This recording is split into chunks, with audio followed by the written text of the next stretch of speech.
আপনারা তো গ্রামেই থাকেন মাশাআল্লাহ। শহরে যারা থাকে তাদের উদ্দেশ্যে বেশি বলছে এটা, কারণ এটা অনলাইনে যাবে। শহর কেন্দ্রিক জীবন ব্যবস্থা ত্যাগ করতে হবে। শহরে আপনি বাঁচতে পারবেন না, টিকতে পারবেন না।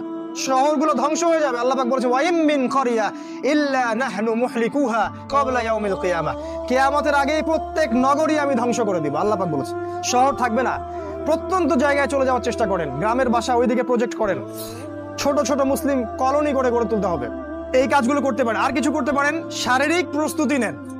ফিজিক্যালি যুবকদেরকে বলবো, ফিজিক্যালি প্রস্তুতি নেন, ব্যায়াম করেন, ভালো খাবার খান, নিয়মতান্ত্রিক জীবনযাপন করেন। এলোমেলো জীবনযাপন করবেন না। আর নিয়মতান্ত্রিক জীবনযাপন করার সবচেয়ে উসওয়াতুল হাসানা হচ্ছে রাসূলুল্লাহ সাল্লাল্লাহু আলাইহি ওয়াসাল্লাম। উনার সুন্নাহ মাফিক জীবনযাপন করেন, আপনি ভালো থাকবেন।